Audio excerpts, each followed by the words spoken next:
they will start hiding mistakes because they're afraid of losing your love.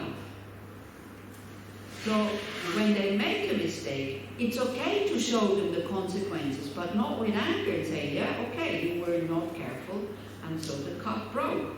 And then to calm them down, but it's okay, it's just a cup. I still love you. Because otherwise, the kids don't learn how healing love actually can be. Yeah? It doesn't mean that you let the children do whatever they want to do. But it's very, very, very difficult to raise a child. It's very, especially in this kind of world that we're in now. It's very difficult. So if you don't have children yet, think about having children.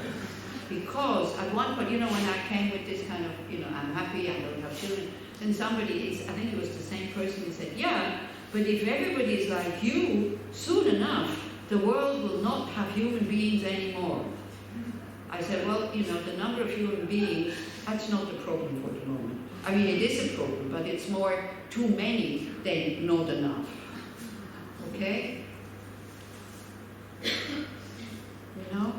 Such a responsibility. And I admire parents who still have the courage to have children. I'm not saying you shouldn't have them, but really think that you have to give up on a lot of things. And then it's not just you, it's not just your love and your intention, it's also how the child receives it. I totally rejected my mother. I just didn't like her.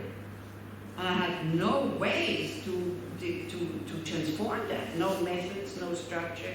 I was totally, utterly alone with that stingy mind, with that crappy mind towards my mom.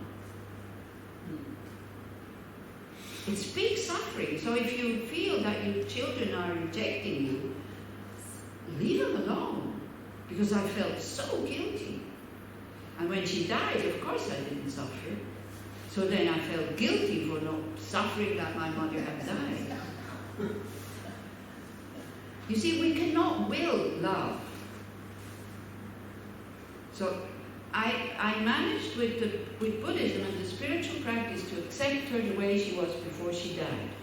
I managed to be with her without the heart being closed, and without, whenever she said something, oh, this is really beautiful, I would say, oh no, this is really ugly.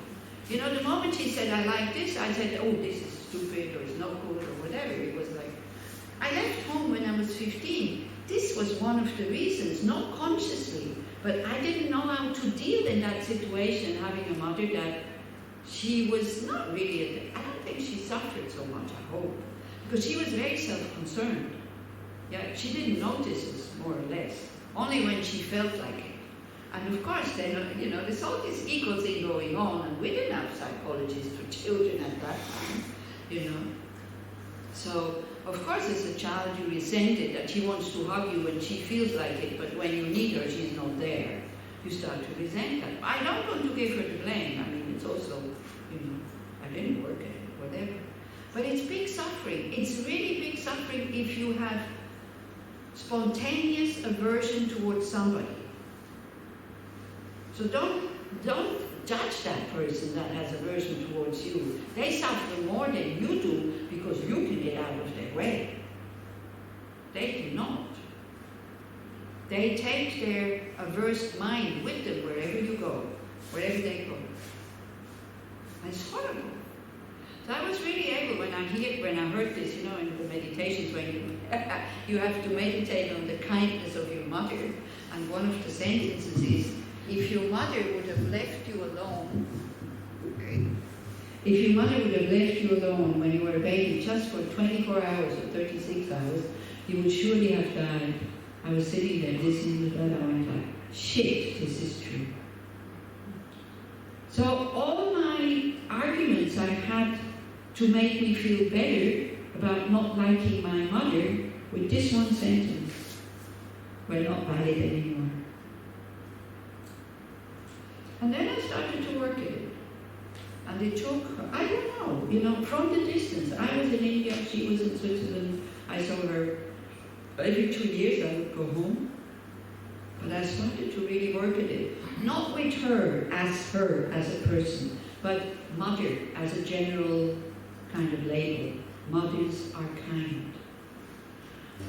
And it took quite a number of years, and I was not even thinking about her, but I was sitting and meditating on something else. All of a sudden, I started to understand how much she suffers because she did not love her children the way that normal mothers love their children. You know, she would give us away and go on holiday. Now, as you can see, I am, despite of all this, still okay. I became very independent. My brother and me, we knew how to go shopping, cooking for ourselves and everything when we were 12. When I was 12, and he was 13 or 14, or maybe younger even. This is why I was able to leave home with 15, because I knew how to look after myself. I didn't suffer starting to work with 15. It was okay. Yeah, because I knew how to be independent. I knew how to cook. I knew how to, when I'm sick, I need this pill and that pill and that pill, and you know. I learned it because there was a necessity. So I could judge my mother for being a really bad mother. I could also be very grateful for giving me the opportunity to become independent and to be able to survive alone. This is why also I never had like a big yearning for a relationship. I had a relationship with men because that's what one did at that time. Not because I wanted to. When I was 30, I stopped. I thought, I don't really enjoy it. I don't really need it. I don't really want it. Why?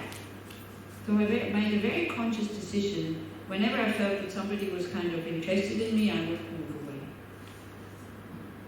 Because separation, even when it's not that serious, even when you are not married, it's painful. It's very painful. Okay, so that is. So for the child, well, yeah, I mean, there's like, you know, Viverin Bhuti at one point, he said, you know, it's really amazing.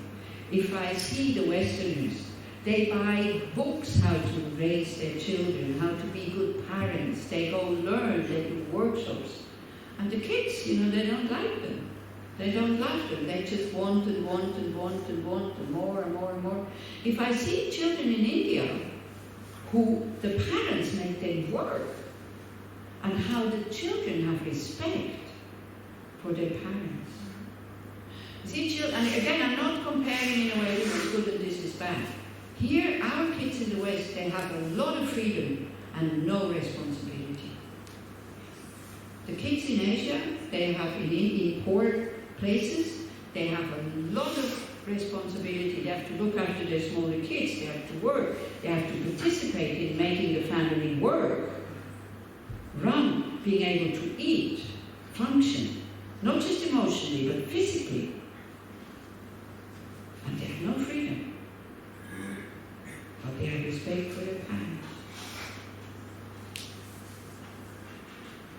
So he said, that's really what is amazing me, that you are trying so hard to be good parents, and the kids don't honor it. Yeah? So then we go back when we were small. You know, how much did you respect your parents? How much did you honor them? You know, just when you feel hurt by your children, this is for the older people now because they reject you, or because they have something better to do than to come on that Friday night dinner with you. Yeah. And you feel hurt and you feel lonely and this is terrible and this and that. Just remember how you were when you were small. Did you always want to spend every 3 minutes with your parents? When you were 18, 20? I doubt. Yeah? I doubt.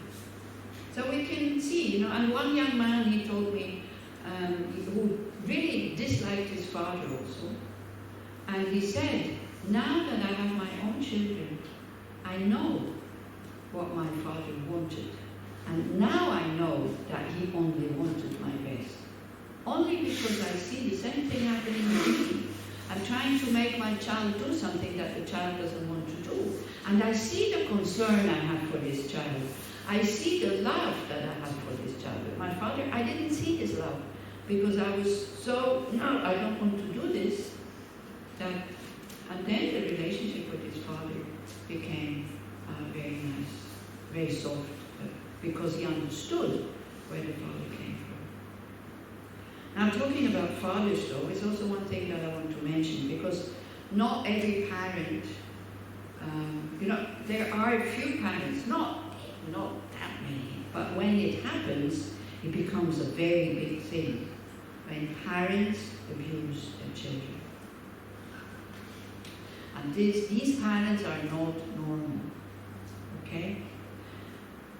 But I know, and if it had happened to you, and if you want to work with this, I would suggest Buddhist practice is good, but psychology is better. Somebody to support you, and maybe a support group also where you have contact with people that have been able to overcome it. And I know a few of these people who then started to practice Buddhism because the methods that the psychologists use are very close to what Buddhism is doing or does.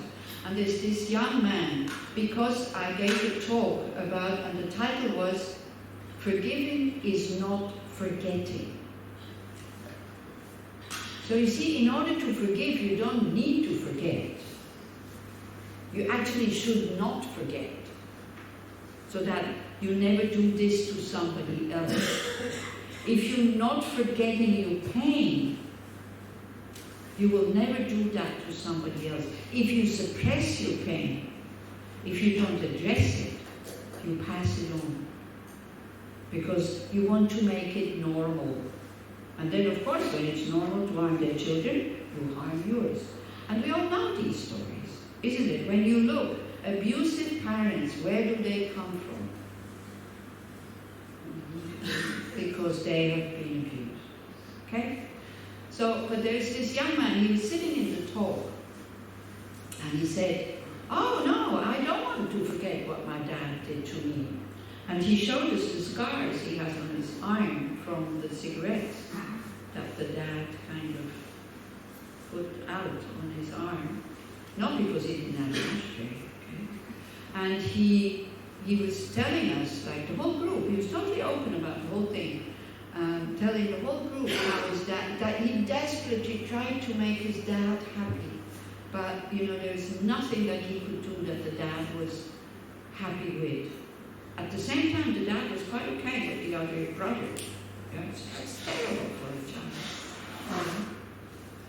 And then, of course, he left home, he grew up, and he wanted to work with that hate and that anger towards his dad. So he went into psychology, and he was helped there already to feel a bit more, self-love, that you're worthy of being loved, and loving yourself. And then he came into Buddhism, and then the whole thing, actually, the hate towards his father disappeared. But he has no contact with his dad. He said, this is what I mean. Get out of these people's face.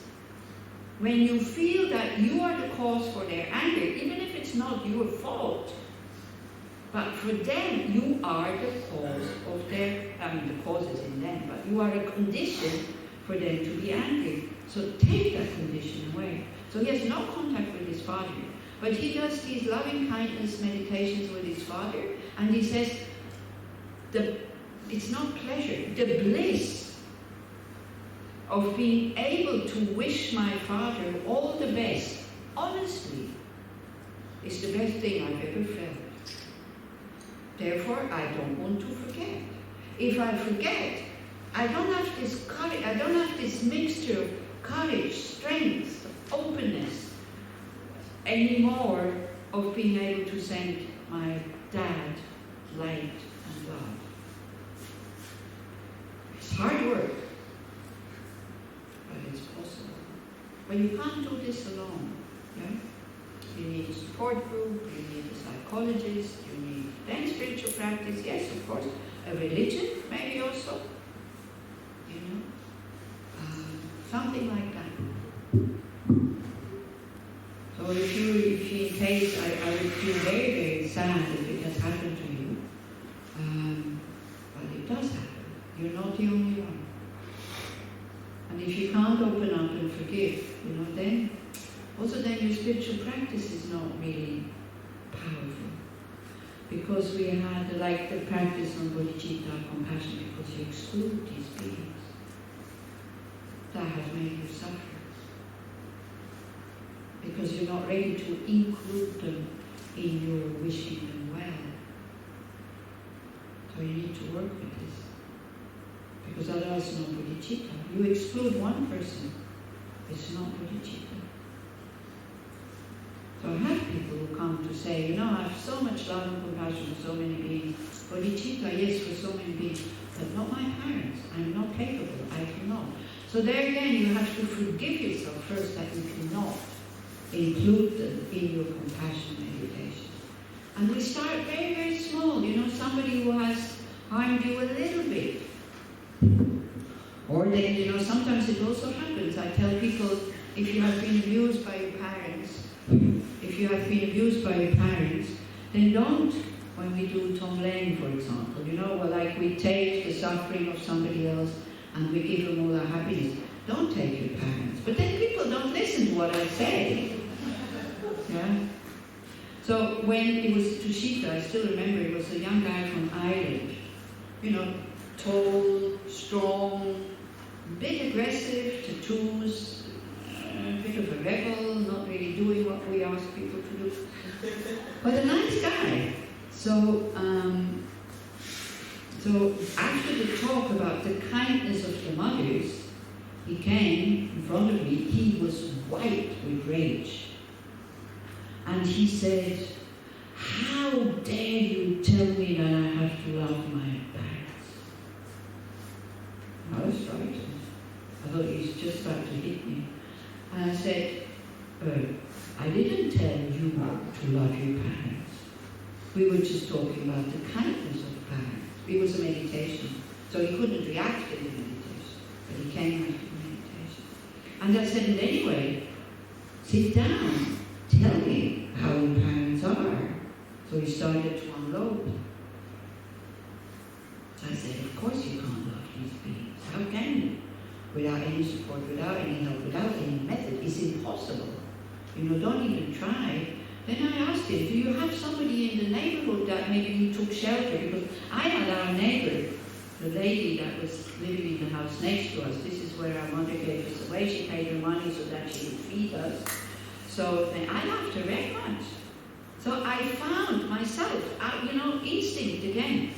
I found a secure attachment in that other woman. I don't know if she loved me or not, but I gave her that power that she loves me. And then I felt secure. I kind of fooled myself into having somebody who will look after me if I need her. I never needed her, so I don't know if she would have or if she would have not. That was a very good English, isn't it? If she would have or if she would not. But I never needed her. The situation never occurred that I would have needed her. So I think this is why I didn't take too much damage of kind of growing up alone. I also became an alcoholic. I can also put that on my parents. But I started drinking when I was 15, away from home. So, yeah, so it's not their fault. But anyway, so I said, look, do you have somebody in your neighborhood? Then he said, yes, my grandma. So I said, okay. Then when you do about the kindness, when you think about kindness, you think about your grandma. Well, so you see, when we see the kindness of somebody, the heart opens spontaneously. We don't need to go. It goes by itself, and we recognize the kindness of somebody, and then we can be kind to them also. Okay, so then 2 days later, the end of the course, last day, the last meditation is always Tonglen and Tushita. So then I told them, first yourself, then a friend, then a stranger, and then somebody who has harmed you slightly. Then of course he took his parents. Now it's difficult for me to say these things because I'm always so moved when I think about him. And always so moved to see that if it's the right moment to use these methods, it can work miracles. He came at the end of that meditation, totally relaxed. And he said, wow, I never knew that compassion so much better than anger.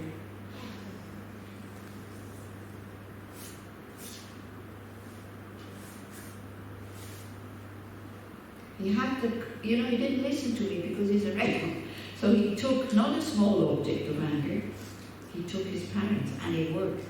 I don't know what happens when you go in, me also on the meditation cushion, I was able to be totally open towards my mom and even love her, even have some kind of work feelings towards her in India when she was in Switzerland. But then when I would go back, there was still this closing up, because the closing up is much stronger than the opening. So I needed to just continue with these meditations, and then it worked. And as I said, it was in the middle of a meditation that I started to understand how lonely she must be, because she doesn't see other people in her life. She doesn't see them. And you see, in order to see them, you don't need to own them. You don't need to be, I'm your friend, you're my friend. You can just love people just like that. They don't need to know that you love them. They will feel it if you really love them. You don't have to say. Yeah? And it can be a 5-second love, which is without any attachment. When you go in through the streets and you see somebody, you don't know the person, and you have this spontaneous thought, may you be happy? Instead of, oh, look at you. Yeah? Just that. And then you will feel so much stronger, and so much more open, so much less emotional, and so much happier.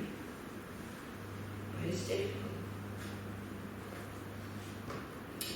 So if you can transmit, if you can love your children the way they are, even if they're not becoming lawyers and doctors and whatever, ask your child from time to time, what would you really like to do? Then if it's something that is harmful, then you don't let them do it. But if it's not harmful, it's okay. Do it with them, But yeah, the kids have so much to deal with these days, these games and the attachments that are fed through all these people who want to make a lot of money with these things, with brand names and the video games and this and that. It's like, ooh. Huh? Donuts.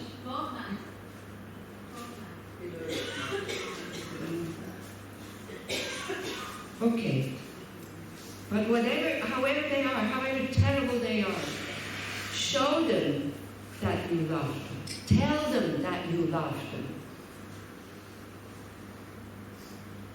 I could tell you quite a few stories about parents who had impossible children, going into drugs, children rejecting them like this. Both of them are Buddhists, and they never gave up on their children. They watched stupid movies with them, violent movies with them, because the son wanted to watch these movies. It's like, now the son is, I think, 24. He's in India, and he's studying to be a yoga teacher, and he was totally rejecting Buddhism, spiritual practice, yoga, whatever. He was into hard rock, and the daughter, who was a drug addict, all of a sudden she got her life together. She studied to be a nurse, and now is living in Pashagini there, and both of them have become Buddhists. So the son, how he came to understand what his parents are doing, was through, he studied psychology in Brussels. He studied psychology, and then psychology, MBSR, mindfulness-based stress reduction. He started to do this. He's very bright. He got a scholarship in Freiburg, in Breisgau University, to do these experiments with psychology and meditation. And he had a very good life. He liked it at the beginning, then he stopped. He said, all these professors, they don't practice. I don't want to study there anymore. They just do this out of interest and to become famous. But they're big egos. So he went to India, he went to do a Kopan course, because he had met Geshe Tenge. And you see, again, these lamas, Geshe Tenge came to Belgium. He's an old lama who lives a bit and all this. And he needed to go to the toilet. And this young man was sitting there in the audience, because he came because of his parents, and somehow And he said, oh, can you help me? Can you help me to go to the toilet? And it's amazing how what that did to this young man. He was so happy that he could help this old man to the toilet. So that was, he picked out the right person. Yeah, and then he opened up, he did a Palm course, and now he's studying to become a yoga teacher. Buying a Tara statue like this for his mother in India and sending it to Belgium. Somebody said, you with your shit Buddhism, can't you be normal? So never give up on your parents, no matter how much they reject you. Keep loving them. Don't feel too much hurt. Yeah? They have no choice because if they have no method, they don't have a choice whether they want you to reject you or not. And it's not your fault. Don't feel guilty when your parents when your children reject you. Don't feel guilty when your parents reject you. They have no choice. Because, it's like, it's only when we think they have a choice that we get hurt.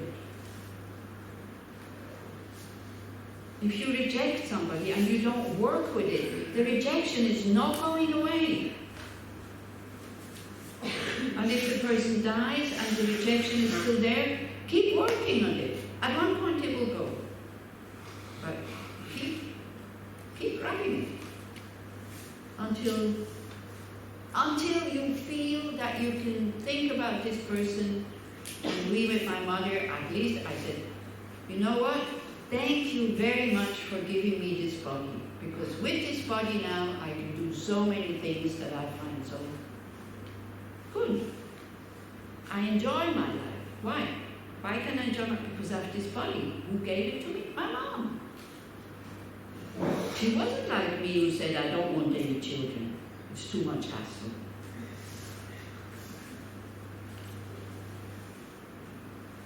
And she didn't react. I said it on the telephone, I was in India.